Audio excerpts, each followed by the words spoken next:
Hi, I'm Mike Matteo from PlayGreatPoker.com and author of Fundamentals of Playing Online Texas Hold'em Poker. What is VPIP? VPIP stands for Voluntarily Put Money in the Pot. If you play online poker or you're planning to play online poker, you probably know of or heard of this stat VPIP.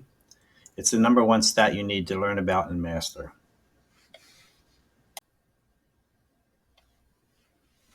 Okay, the agenda for today's video is what is VPIP? We'll look at some VPIP examples. Why is VPIP important? What is a good VPIP? And then I can show you where you can practice and track your VPIP totally for free. Let's start by looking at the VPIP definition, voluntarily put money in the pot. VPIP stands for voluntarily put money in the pot. This is a percentage of how many times the player put money in the pot pre-flop by limping, raising, or calling. The blinds are not included in this stat because this bet is not voluntary, as the player is forced to put money in the pot. Basically, this stat indicates how many hands a player is playing.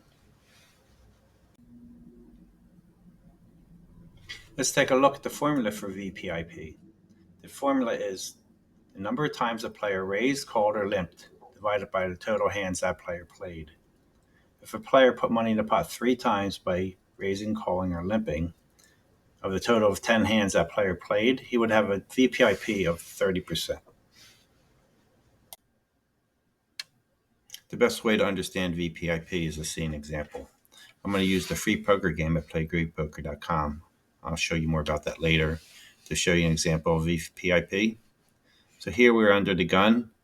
This is a small blind to big blind, and we can either fold, we can call, or we can raise. So if we fold, we're not going to put any money in the pot, so that won't count towards our VPIP. But if we either call or raise, then that would count towards our VPIP.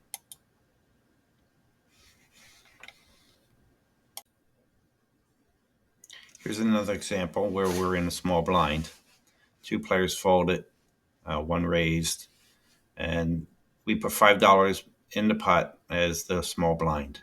So at this point, this bet is not voluntary. It was forced, so it doesn't count towards our VPIP. So if we fold, that won't count towards our VPIP. If we call or raise, that would count towards our VPIP. So only if the money is voluntarily put money in the pot. As the blinds are forced, they won't count towards our VPIP unless we actually put money in the pot by either calling or raising.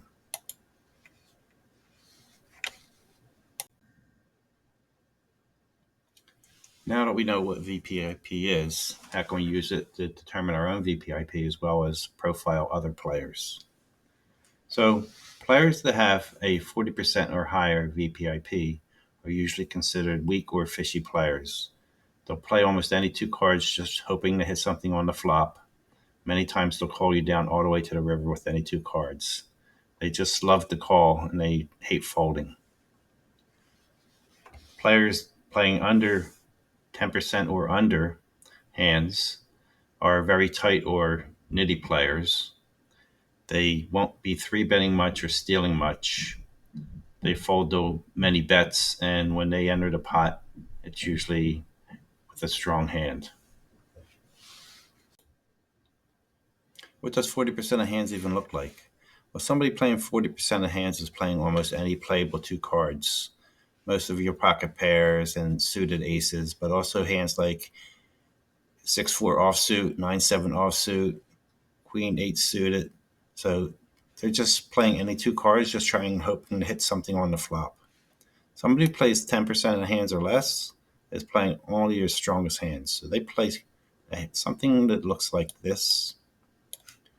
Pocket pairs 4 and above, and all your Broadway hands, basically your face cards. And they're going to be folding most of the time.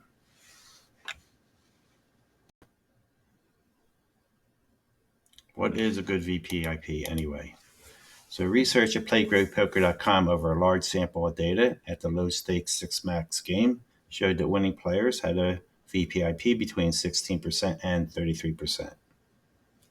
Having a stat in this range does not guarantee you'll be a winning player, as there's many other factors involved. Here's an interesting and fun fact. If you're playing at a 6-player game, the average best hand dealt pre-flop will be in the top 70% of all hands. In a 6-player game, we have the small blind, big blind, early position, middle position, cutoff, and button. When we talk about VPIP, we talk about the average of all the positions, but you and your opponents will be playing more hands in the later positions and less hands in the early positions. So when you're trying to figure out what your opponent is opening with, you have to take into account that in the earlier positions, he's probably opening with a smaller and tighter range, and the later positions probably a larger range. On the flip side, if you find your VPIP is too high, you can probably reduce some of the hands you play in the early positions. And if you find your VPIP is too low, you might want to add a few hands when you're in the later positions, the button and the cutoff. There's some charts here on PlayGreatPoker.com that can help you get started if you need any help. I'll put a link in the show notes to this. And you can see in the button we open with a wide range. And when we get into the middle positions, less, and early positions, even less. So you can start with these. This will be a good place to get started if you need any help. One more thing I want to talk about is sample size, and also show you what a real 6-max game looks like with a HUD. So this is a 6-max game online, and this is the hero me, who has 281,000 hands in this database, and my VPIP is 20. So this is the HUD, and these are the HUD stats. We'll talk about the HUD stats another day, but we're going to concentrate on this VP, which is the VPIP. So sample size is important because if you only had 2 hands against a player and he played 1, that's a 50% VPIP. That's really mean much to you. So you can start to rely on VPIP after 50, but really around 300 hands, you can get a great feel of how many hands that player is playing. In this example, we played 66 hands against this player. He's played 56% of them already, so he's looking like a fishy player. This player, we played 22 hands. He's played 45%. Over here, this guy played 21% of hands, and we've played 2,000 against him. He looks like a much stronger player. So if you start to play online and you're looking at all these stats, the next thing you have to take into account your sample size before you rely on any one stat. So for VPIP, right around 50, if the guy already has a 50% VPIP and he's only played 50 hands, he's played 25 out of 50, you can almost at that point immediately think he's going to be a weak player and you want to target him or have him at your table. One last thing I want to show you is where you can go and practice VPIP and play poker for free or for fun. So at PlayGreatPoker.com, we have a free poker game. So you can go here. There's a ring version and a tournament version. You can just log on. There's no registration and no download. You can just log on and start playing. And as you play, it tracks some of your HUD stats, including VPIP, which is the most important one. So as we played, this is the hero me. And of course, I would fold this hand. I'll show you at the end of this hand where you can see your VPIP. And then you can also compare your VPIP against winning players over a number of hands. So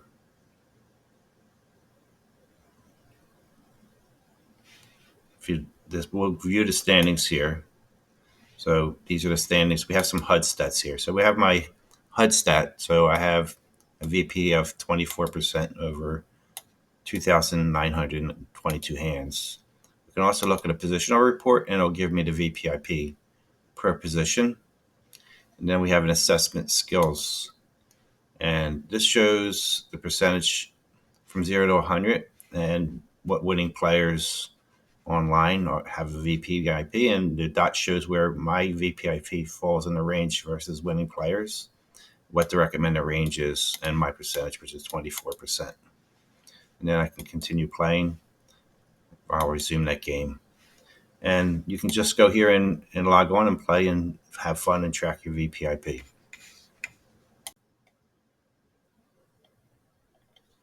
That's it for today's video. Again, I'm Mike Matteo from PlayGreatPoker.com. If you liked the video or found it useful, you can hit the like button or even subscribe to my channel for more videos coming in the future.